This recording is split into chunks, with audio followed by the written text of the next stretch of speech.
dia a todos, bom dia a todas. Sejam muito bem-vindas e bem-vindas ao nosso ICL Mercado e Investimentos.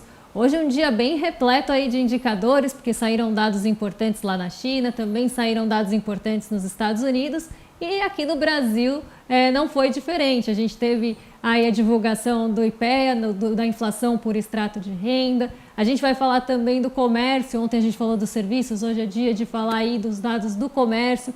Então, bastante coisa para a gente tratar aqui com vocês. Mas antes de tudo isso, eu quero dar bom dia para o André. Bom dia, André, como você está? Bom dia, Débora. Bom dia a todos os nossos telespectadores. Hoje um dia bem repleto de dados. A gente tem os dados do comércio que surpreenderam positivamente o mercado, mas a gente teve queda no comércio, ou seja, a gente caiu menos do que o esperado. Temos os dados de inflação, mostrando que a inflação está mais amena para as pessoas com menor renda, então isso é um dado bem interessante, a gente vai explicar um pouco mais.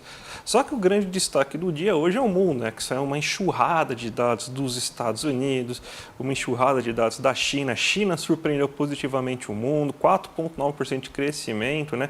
Então hoje a gente vai começar até de uma maneira diferente, né, Débora? A gente sempre começa falando da Ásia, a gente tem inclusive a nossa matéria aqui para vocês verem aqui no site, né, mostrando aqui como que está a abertura de todos os mercados, mas não tem como a gente não abrir hoje os nossos mercados sem falar dos Estados Unidos. Então a gente até montou, antes de você começar a mostrar aí os resultados da Ásia e tudo mais, alguns gráficos, né, que você vai mostrar daqui a pouco, mas começa falando um pouco do que está acontecendo no mercado norte-americano aí, que está fazendo esse tanto movimento aí no mundo hoje. Não tem como falar da Ásia hoje de manhã sem voltar para os Estados Unidos ontem, porque foi justamente essa enxurrada de divulgação de dados que fez com que os mercados balançassem muito ontem. Então a gente viu a Bolsa brasileira caindo bastante, as bolsas dos Estados Unidos lá caindo também muito, né? Então um movimento bem negativo. O único que se salvou realmente foi o Dow Jones, mas ele ficou muito perto da estabilidade.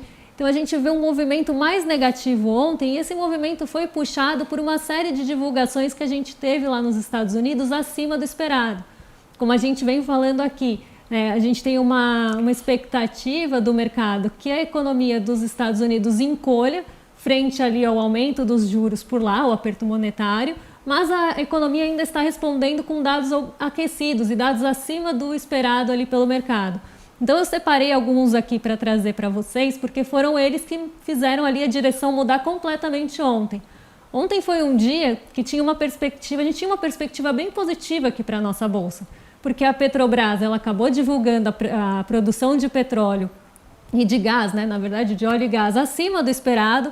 Isso trouxe aí ventos bem positivos para a Petrobras, que se descolou do movimento da nossa bolsa, mas não foi aí o suficiente para levar o Ibovespa para o terreno positivo justamente por conta desses dados. E esses dados acabaram refletindo na abertura asiática dessa manhã.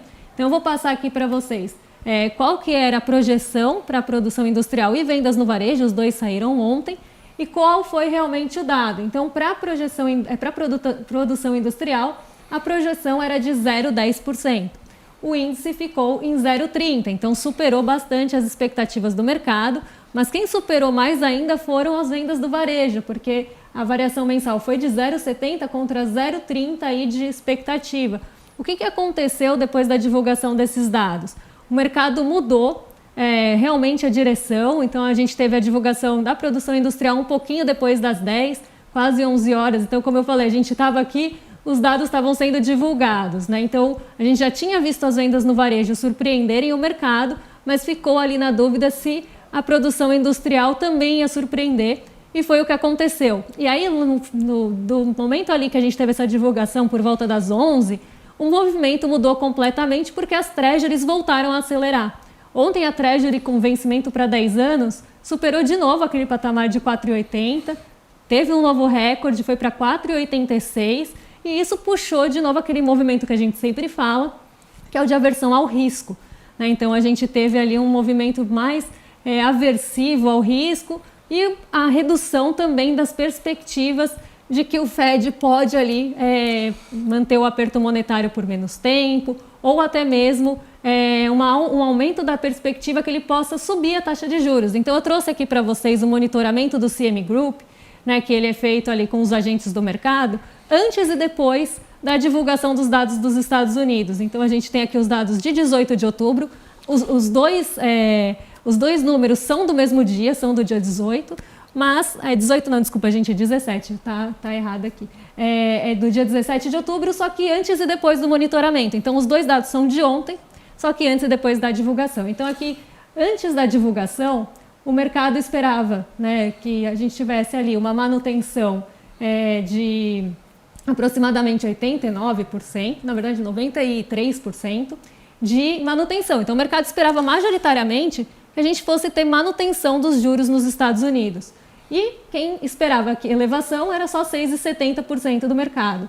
Quando a gente tem a divulgação dos dados, esse número cresce. Então, a gente vê que a porcentagem ali de pessoas que espera a elevação subiu para 10,20% e manutenção saiu de 93% para 89%. Então, aqui a gente vê que teve essa mudança, né, nas perspectivas do mercado para as taxas de juros dos Estados Unidos, acompanhando ali aquela alta do rendimento das treasuries que chegou não só no vencimento de 10 anos, mas em todos para os maiores patamares. E isso fez com que as bolsas caíssem aí em bloco, né, uma aversão ao risco bem grande, né, um movimento mais de cautela realmente. A gente teve, o dólar ainda ficou estável em leve queda, mas porque ele subiu muito na sexta-feira. Então aqui a gente teve um movimento mais de estabilidade do dólar, mas dados como esse também tendem a impactar o dólar. O que a gente teve realmente segurando a nossa bolsa mais ali contida na queda foi realmente a Petrobras e a Vale, que ontem subiram na expectativa dos dados da China hoje e também aí por conta de dados específicos da Petrobras que fizeram com que ela se descolasse realmente. Ela subiu bastante, ficou ali entre os destaques e justamente por conta dessa produção maior. E hoje ela continua subindo, mas depois eu falo disso. É impressionante, né, que a gente está aqui num momento que a economia dos Estados Unidos está indo bem, está crescendo, o emprego tá alto, desemprego baixo, comércio explodindo aí de vendas, produção industrial crescendo, e o mercado não está gostando disso, né, porque o mercado acredita que isso vai fazer com que seja necessário elevar a taxa de juros básica dos Estados Unidos, e isso faz com que a bolsa caia, né? Então, você vai explicar isso para uma pessoa que não é um economista, uma pessoa normal, Débora? Então, olha o que acontece. Você fala, não, o mercado dos Estados Unidos está caindo porque eles estão crescendo muito, né? É um negócio bem... A gente é muito louco, né? Economista é um negócio muito maluco, né? Não dá muito para a gente entender. Mas uma pessoa, todo mundo no mundo gosta de crescimento na China, né? Nos Estados Unidos eles podem não estar muito felizes, mas quando a China cresce, né, todo mundo acaba ficando feliz, os mercados reagem bem, e temos os dados, né, que saíram na noite de ontem, né, sobre o PIB da China. Temos notícia, inclusive, no nosso site, para você entender certinho o que aconteceu com a economia chinesa, né? E você teve um crescimento de quase 5% num único trimestre. Surpreendeu a todo mundo no mercado, né, Débora? Exatamente. A China, ela acabou surpreendendo as projeções não só no PIB, mas em todos os indicadores que saíram ontem. Ontem saíram muitos indicadores da China. A gente teve produção industrial também por lá, a gente teve ativos fixos. Eu vou colocar aqui na tela para vocês acompanharem comigo, porque são realmente vários indicadores e a maioria deles surpreendeu. Então, o único que ficou um pouquinho abaixo, mas muito próximo do esperado, foi realmente os investimentos em ativos fixos, que ficou em 3,10%, não é pouca coisa, né? Pensando aí em ativos fixos, né? Então, a gente tem a produção industrial surpreendendo, 4,5% contra 4,30%, vendas no varejo em 5,5% contra 4,90% de expectativa, e o desemprego ali era esperado em 5,20% e ficou em 5%. Então, todos os dados da China surpreenderam positivamente, foram dados muito bons aí para a China na divulgação de ontem, mas a gente teve um único dado que fez com que o Xangai Composto não ficasse em alta, que foi justamente os dados ligados ao setor imobiliário, que ainda mostraram fragilidade. Então, por mais que a gente tenha uma série de dados aí positivos na China, o setor imobiliário mostrou dificuldades, mostrou essa fragilidade ainda, principalmente em novas construções. Então, o número de novas construções vem diminuindo e a gente sabe, né, o motor que é o setor imobiliário chinês, quais dificuldades que eles estão enfrentando com inadimplência e todos os outros problemas. E, então, essa fragilidade acabou deixando o Xangai Composto no terreno negativo. Mas, no geral, os dados chineses foram bem positivos. A gente teve também a divulgação do PIB, que está aí na próxima tela, a gente vai colocar também para vocês, porque foi aí uma divulgação muito boa também. A gente teve, aqui são os 3 primeiros trimestres do ano, projeção também e consolidada, então a gente vê que a projeção, que o PIB subiu acima do esperado no terceiro TRI, e na variação anual contra o terceiro TRI do ano passado, também superamos a projeção na China, 4,90 aí de variação anual do PIB contra 4,40 de projeção. Então a gente vê, né, que um dos únicos meses que, na verdade trimestres, que a China ficou abaixo da projeção foi no segundo trimestre, e lembrando que a China vem aí de um momento de reabertura da sua economia, né? Então do primeiro trimestre de 2023 para cá, é quando a gente tem aquela política de Covid-0 encerrando, a gente tem a abertura da economia chinesa, então a gente esperava realmente esse crescimento, mas a China conseguiu inclusive superar muitas vezes a projeção que o mercado tinha ali para esse momento de reabertura. Então, China surpreendendo aí positivamente todo mundo. E qual que é o efeito desses dados aí, Débora, em relação aos mercados asiáticos? Já que a gente falou agora de tanto, falamos agora da China, Estados Unidos, tá? Qual que foi o resumo da ópera aí, por exemplo, no Xangai Composto, Débora? O Xangai Composto caiu 0,80 hoje, justamente pelo que eu falei ali do setor imobiliário. Ele tem uma fragilidade grande e o mercado se apegou bastante nisso. Então, o Xangai Composto acabou sofrendo. O Hang Seng, que tem um peso grande do setor imobiliário, também caiu. O único índice que fez a Ásia ficar mista hoje foi o Nikkei 225, mas não é porque ele subiu muito, ele ficou 0,01 positivo. Então, a gente vê a cautela dos Estados Unidos chegando muito forte, esse rendimento das treasuries, realmente, por isso que eu comecei com esses dados. Então, ele trouxe ali um movimento bem negativo vindo de Nova York já do dia anterior, e o PIB da China, os dados positivos aí de produção da China não foram suficientes para levar o Xangai Composto pelo menos nessa manhã para cima. Pode ser que a gente venha ver um reflexo disso amanhã, mas o que a gente vê aqui, por exemplo, é que por mais que o Ibovespa esteja caindo hoje, aí para quem está só escutando, a gente tem 3 gráficos do lado esquerdo, que são gráficos menores que mostram aí o movimento do dia. A gente vê que o índice de commodities está subindo bastante hoje, justamente por conta dos dados da China. Então, a gente tem aí um movimento realmente misto, com algumas commodities subindo, como é o caso do petróleo, mas a gente tem também o minério de ferro caindo por causa do setor imobiliário. Então, o setor imobiliário chinês trazendo bastante desafios e a China não está medindo esforços para incentivar esse setor. Hoje o mundo aí deu trabalho, hein? Hoje, quanto dado que a gente teve que falar do mundo para explicar o que está acontecendo nesses mercados globais, né? Mas aqui no Brasil também, Débora, a gente tem algumas novidades importantes, né? Geralmente saem as pesquisas aí do IBGE, né? Então, a última que foi divulgada é agora a pesquisa do comércio, já saiu serviços, indústria e também já saiu o levantamento agrícola. E a gente vê e provavelmente vai ter um mês de agosto fraco, deve sair agora nos próximos dias, se não me engano até amanhã que deve sair, né? O IBC-BR, né, que é a prévia do PIB que o Banco Central acaba divulgando. Mas no comércio a gente teve uma situação melhor do que estava no passado. Se a gente comparar agosto do ano passado com esse ano, estamos melhores, só que mesmo assim você tem uma queda de 0,2% aqui nesse momento, né? E lembrando que a gente está no mês de agosto. O mês de agosto é um mês assim, que volta um pouco das férias, então é uma atividade sazonal que nem de serviços também costuma ser um pouco menor, só que o comércio tem muita expectativa no mês de agosto por causa do Dia dos Pais. E a gente vai ver que nem o Dia dos Pais conseguiu aquecer de fato o comércio. O brasileiro comprou mais coisas essenciais, Débora, mas ele não acabou gastando em coisas que seriam, por exemplo, presentes, né, que você poderia dar para as pessoas, né? Então a gente tem aqui um gráfico para mostrar para vocês aqui como que foi esse sobe e desce aí do comércio e do comércio ampliado. O comércio é combustíveis, supermercados, tecidos e vestuários, móveis eletrodomésticos, livros, papelaria, mães de escritório, outros artigos de uso pessoal, e o ampliado tem junto o veículos e também o material de construção. De maneira geral, a gente tem uma queda de 0,2%. Quem puxou essa queda para baixo foram itens de maior valor agregado, como, por exemplo, móveis e eletrodomésticos. O brasileiro ainda não está conseguindo. O próprio Bob Fields falou, né, que vai reduzir ainda, né, quer reduzir o tempo de parcelamento, vai colocar mais problemas ainda para esse setor que é tão importante, né, que é o de móveis e eletrodomésticos, que você precisa de financiamentos mais longos para comprar, e você teve uma queda considerável de 2,2%. Tecidos e vestuários, por exemplo, são coisas que a gente costuma comprar de presente, por exemplo, numa data como o Dia dos Pais. Então, era esperado um certo aquecimento, mas você teve uma queda de 0,4% desse tipo de comércio.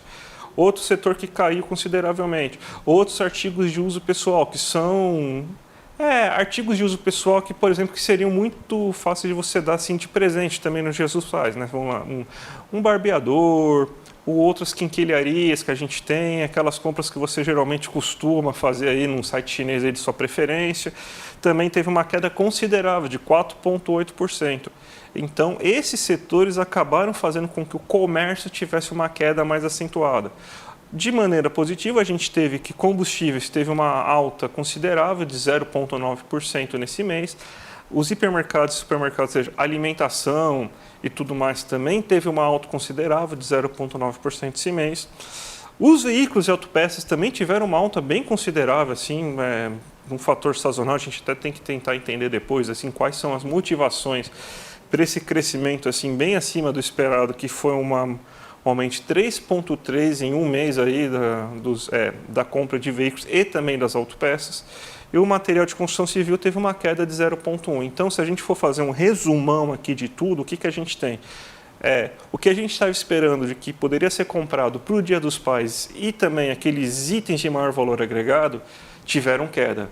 Os itens que o brasileiro, tirando veículos, né, que não seria de primeira necessidade, mas os itens de primeira necessidade, como combustível e alimentos, acabaram subindo. Então, o brasileiro ele acabou decidindo aí por fazer compras mais seguras, né, compras mais usuais nesse mês e não gastou em outras coisas, como se era de se esperar um pouco no Dia dos Pais.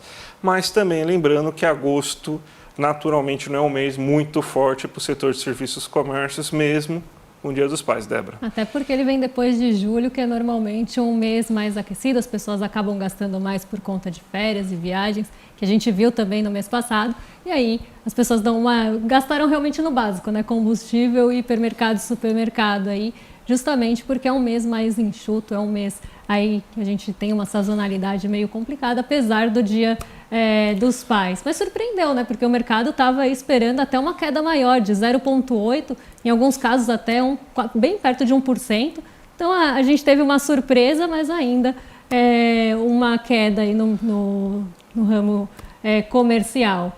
Mas a gente tem também hoje a divulgação dos dados do IPEA, né, que mostram a inflação por extrato de renda, aquela que mostra o peso da inflação nos diferentes patamares de renda aí da população brasileira. E parece, né, André, que a gente teve boa notícia aí para o bolso do trabalhador, preços dos alimentos que a gente sabe que pesam aí mais no bolso de quem tem rendas menores, deram um alívio, aí uma trégua para o bolso, mais uma vez, do trabalhador, né? Exato. Uma das coisas que está acontecendo com a inflação brasileira nesse ano, e até bem surpreendente, né, é que a distribuição normal que a gente imagina de uma inflação, ela está ao contrário, né? Porque sempre se observa, assim, em casos, no caso mais comum, de que a inflação ela acaba sendo mais pesada, geralmente para as pessoas com renda mais baixa e mais leve para pessoas com renda mais alta. Porque o que geralmente cresce, a gente pode ver, por exemplo, no caso dos Estados Unidos, né, são alimentos e combustíveis, né?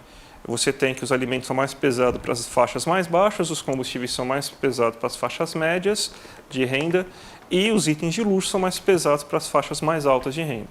Mas o que está acontecendo é uma inversão disso. A gente tem, então, que quanto maior a renda da pessoa durante esse ano, maior é o peso que a inflação está tendo sobre o bolso dessa pessoa. Então, é até estranho falar isso, mas talvez a inflação esteja tendo um efeito distributivo, né? O que não é nada comum da gente observar. Então, vamos ver, então, aqui no nosso gráfico, como que está a situação da inflação por extrato de renda, entre pessoas que têm renda muito baixa, renda baixa média, renda média alta e renda alta também.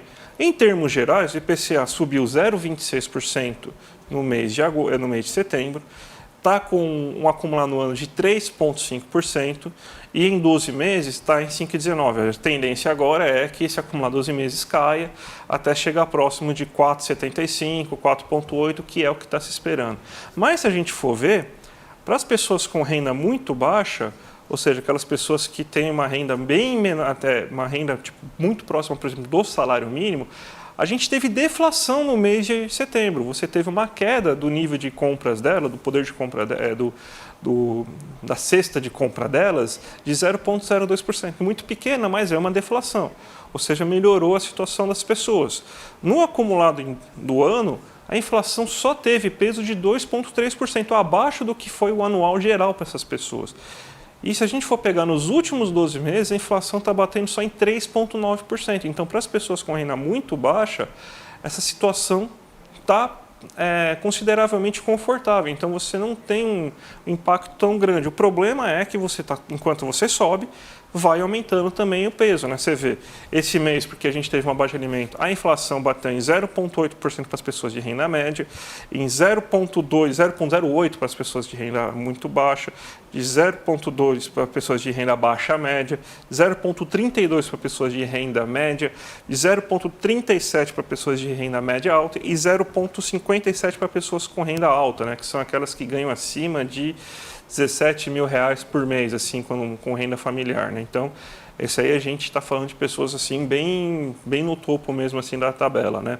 E você vê que também no anual a situação é a mesma. Enquanto você começa com 2,3% para pessoas com renda muito baixa, para as pessoas com renda alta a situação é de 4,38% no acumulado, ou seja, bem acima, inclusive, da inflação média que você está tendo para a população brasileira em geral. E no anual, a mesma coisa, ó, sai de 3,9% para 6,41%. Então, você vê assim que o processo inflacionário, e a gente tem que lembrar, né, que por mais que se fale meramente técnico, até quando a gente está falando de questão de inflação, quando você faz uma política de maiores salários, isso daí vai impactar mais setores de serviços, setores que são mais consumidos por pessoas de renda maior, porque quanto maior a sua renda, mais acesso você tem a lazer, a serviços, e isso impacta mais pessoas com renda mais alta. Você teve altos, por exemplo, do preço da passagem aérea, você teve altas do preço do plano de saúde, de pós-graduações, de escolas particulares e tudo mais, e pessoas com renda mais alta consomem mais e têm um peso maior. Então, a inflação, ela está sendo, na verdade, uma inflação que está sendo muito baixa nos alimentos. Os alimentos está impactando, está tendo, na verdade, impacto deflacionário para as pessoas, e produtos de acesso a classes, a partir da classe média alta, uma média mesmo, até a classe alta, que estão tendo maior impacto, Débora. Então, a gente está tendo essa situação, e lembrando, o controle inflacionário é a escolha. Na época do Temer, como você controlar a inflação? Reforma trabalhista e acabar com uma variação real de salário para os trabalhadores. Resolver a inflação? Resolveu, mas às custas do lombo do trabalhador, né? Como sempre, no governo passado, né, a gente teve na época eleitoral aquela desoneração que acabou aí afetando um monte de estados e municípios, que foi justamente na gasolina, né, nos combustíveis, para tentar baixar ali na marra o preço dos combustíveis. Isso favorece quem? É a renda muito baixa? Não, é da renda média ali em diante, que justamente teve uma inflação maior pelo peso ali que a gente viu do grupo de transportes, onde estão os combustíveis ali, puxando essa inflação para cima. Então, não à toa aí que a gente vê essa inflação acima da média nessas rendas, né, justamente por esse efeito de aumento mesmo no preço dos combustíveis. E falando em preço dos combustíveis, a gente vai falar agora de mercado, porque hoje a gente tem aí o preço do petróleo subindo de novo. Apesar disso, o nosso Ibovespa está caindo num geral, mas alguns setores ainda estão positivos e algumas ações estão puxando esse Ibovespa aí, não para cima, mas limitando a queda. Então aqui a gente vê o Ibovespa hoje caindo 1,07%, ainda refletindo, né, ainda na esteira de Nova York. Enquanto Nova York não estava aberta, os mercados de Nova York abrem depois das 10h30 aqui no Brasil. Tá? Então, até as 10h30 o Ibovespa estava caindo, mas não estava caindo tanto. Depois que abriram os mercados em Nova York em queda, de novo, por conta do mesmo motivo de ontem, a gente tem ainda o reflexo daqueles dados acima do esperado nos Estados Unidos. Hoje, às 3 horas, sai o livro bege. O livro bege traz aí uma série de indicadores econômicos também, algumas expectativas para a economia dos Estados Unidos. Então, a gente tem aí às 3 horas o livro bege, bastante expectativa para ele também. E o mercado aí caindo lá em Nova York, justamente porque as treasuries continuam avançando, né? Aquele monitoramento do CME Group mostra realmente que o mercado está mais agora, na verdade está esperando menos que a taxa se mantenha, e até que o aperto monetário, ainda que não se eleve os juros por lá, que o aperto monetário persista por mais tempo. Então isso está trazendo realmente um mau humor ali para os mercados nova-iorquinos, e isso acaba refletindo aqui no Brasil. Então a gente vê hoje, pensando em aí, dados mais locais, a gente teve a divulgação do comércio. Quem está sofrendo hoje bastante, além do reflexo que a gente já tem por conta dos juros dos Estados Unidos, que isso faz com que os juros aumentem aqui também nas suas expectativas, né, naqueles juros futuros, a gente tem também o dado do comércio afetando ali nosso índice de consumo. Então, um dia bem ruim aí para o índice de consumo num geral, exceto aquelas ações mais especulativas que costumam ter oscilações de um dia para o outro bem bruscas. O EWZ, que é a nossa bolsa em Nova York, também caindo hoje. Nikkei 225 e Xangai Composto, que eu já passei aí para vocês. Xangai Composto em queda e Nikkei 225 muito perto da estabilidade. O dólar volta a subir hoje por conta daquele movimento das treasuries. Então, eu falei que ontem ele ficou perto da estabilidade, porque subiu mais de 1% na sexta, então tiveram alguns ajustes. Hoje era esperado que ele subisse mesmo, e ele está subindo aí 0,5%. DXY também no mesmo movimento, então o dólar se fortalece frente a seus pares por conta aí dos juros das treasuries, dessa busca por títulos dos Estados Unidos aí, pelo recurso, né, pelos recursos que saem principalmente dessa bolsa mais volátil, vão buscar aí recursos nos Estados Unidos. Então a gente vê esse recurso saindo e indo buscar essa segurança. Isso faz com que o dólar suba também frente aos pares. E o petróleo Brent subindo 0,38 agora, mas subiu mais pela manhã. Então a gente vê aí o petróleo Brent tendo um impacto bem grande, por exemplo, em Petrobras. Logo que a bolsa abriu, a gente nos 4 destaques do dia positivos estavam Petro 3 e 4, né? Que isso é jargão de mercado, mas seriam ordinárias e preferenciais da Petrobras. Subindo, 3R Petróleo e PetroRio. Eram as 4 ações que estavam se destacando no Ibovespa, justamente aí por conta do aumento do preço do petróleo, que já bateu $91 por barril hoje, e até uma expectativa que se mantenha nesse patamar. Então isso deve afetar aí as ações ligadas ao petróleo. Quem está sofrendo hoje, André, são as ações de companhias aéreas, junto ali com o consumo, não só pelo dólar, mas porque o aumento de preço do petróleo faz com que alguns insumos, como o querosene de aviação, fiquem mais caros. E aí a gente sabe que isso pode refletir e vai refletir de alguma forma no preço das passagens aéreas. Acredita-se que vai ter menos ali compra e vai ter menos procura por conta de um preço mais alto. E essas ações caem. E o dólar alto também favorece essa diminuição de demanda por companhias aéreas.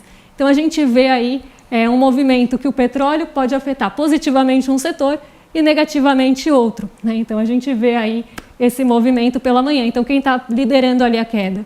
Algumas ações de consumo e as companhias aéreas, e quem estava liderando as altas até agora eram as 4 de petróleo. Então, um movimento hoje bem esperado aí pela forma que os indicadores estão. Perfeito, Débora. Segunda-feira foi um dia bem especial para a gente, né?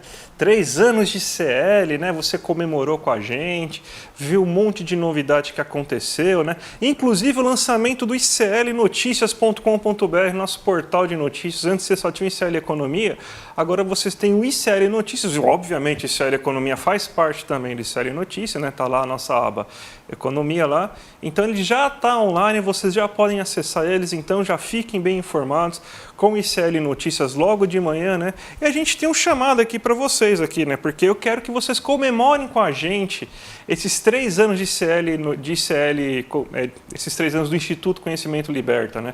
Porque além do iclnoticias.com.br tem muitas outras novidades. Vocês viram aí o programa aí do William De Luca, o Rolê ICL, vai ter o ICL Entretenimento, então tem muita coisa interessante, muita coisa especial aí para vocês. E a gente está chamando vocês aqui para comemorar o aniversário com a gente, ó. Entre os dias 16 de outubro e até o dia 22 de outubro, que se eu não me engano 22 é sexta, né? Sexta-feira. Sexta não, domingo.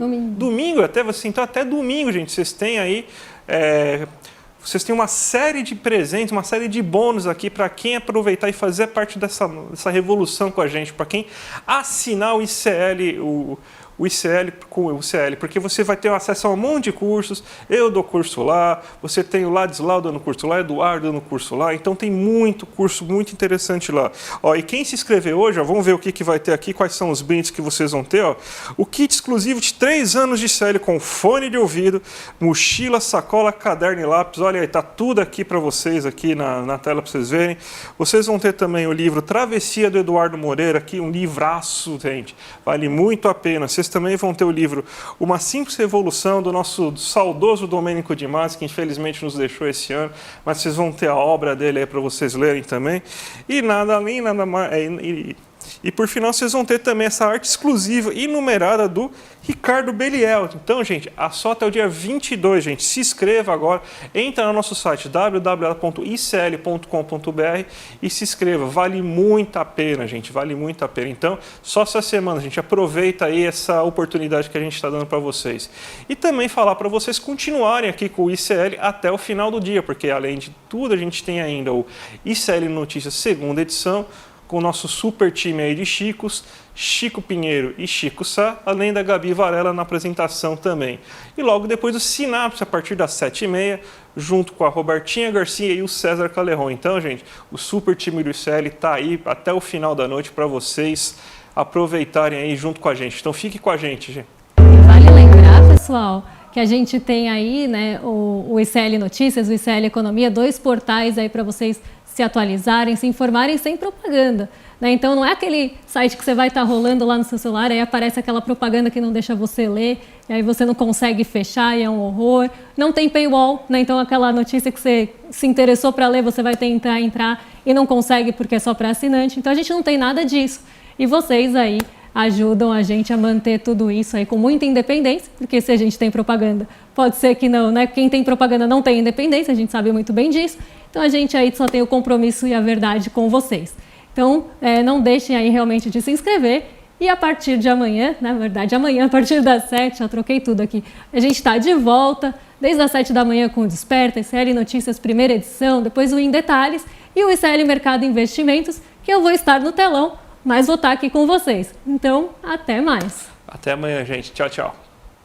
Eu sou o professor Ângelo Battistini Marques, sou professor do curso de Metodologias Ativas para a Docência no Século XXI.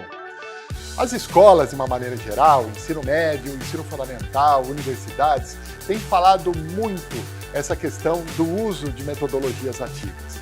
São muitas metodologias e você, nesse curso, vai ver um pouquinho da razão do porquê que a gente usa metodologias ativas e a gente vai fazer um apanhado geral sobre algumas metodologias, as mais usadas, mais difundidas, que é para você que trabalha como professor, como gestor, como educador, tenha uma noção do que é esse conhecimento que está sendo trazido para dentro da sala de aula.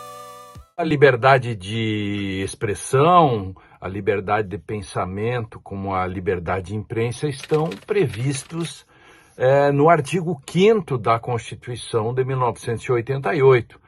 No inciso 4º da Constituição se diz que o pensamento é livre e vedado ao anonimato, e também está no inciso 9, que trata da livre manifestação da imprensa, né, da expressão da atividade intelectual e que, fundamentalmente, não há censura prévia. Isso é de fundamental importância. O nosso papel de comentaristas, de juristas e de jornalistas é exatamente fazer essa vigilância para que aquilo que está na Constituição de fato seja cumprido.